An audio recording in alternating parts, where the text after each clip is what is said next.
Eu voltava de uma viagem com meu marido e no aeroporto de São Paulo eu me deparei com uma cena que me chamou muita atenção.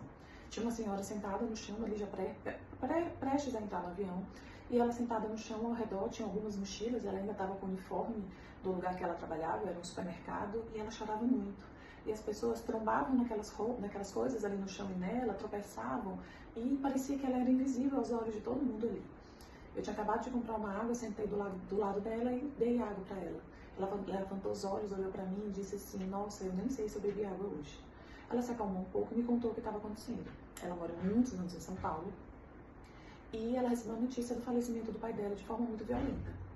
E ela, sem saber o que fazer, os amigos resolveram fazer uma cota, compraram uma passagem de vinda e ela estava no aeroporto vindo para Teresina. Só que ela não tinha informações, ela não sabia o que fazer, ela não sabia para onde ir, ela estava realmente muito desnorteada. E aí eu consegui entrar em contato com a família, peguei todas as informações e por volta de 4h30 da manhã, mais ou menos, eu consegui deixá-la no hospital onde os familiares estavam. Eu lembrei dessa história, que aconteceu há algum tempo comigo e com meu marido, porque eu assisti algumas coisas hoje, nessa semana, no noticiário, que me chamaram muita atenção.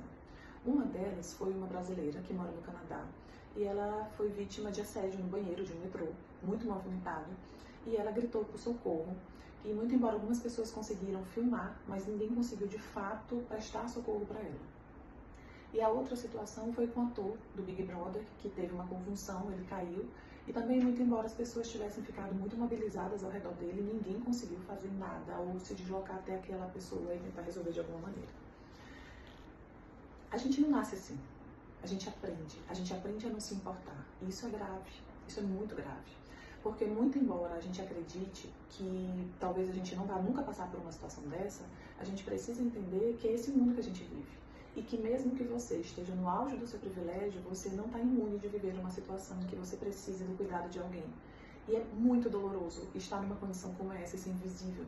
É muito doloroso estar numa condição como essa e não ter o cuidado, ao invés de ter uma mão estendida, ter um celular voltado para o seu rosto, gravando tudo o que está acontecendo. A gente precisa retomar a nossa humanidade, a gente precisa reaprender a ser mais humanos, a nos importar mais com os outros, a olhar para as outras pessoas com mais empatia. A empatia é como se fosse um músculo, e se ele não é exercitado, ele atrofia mesmo.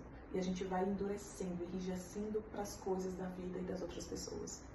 Então eu resolvi gravar esse vídeo lembrando dessa história lá atrás, para convidar a gente a pensar um pouco mais sobre a nossa humanidade e como a gente pode estar aqui de fato fazendo diferença para as outras pessoas e para a gente.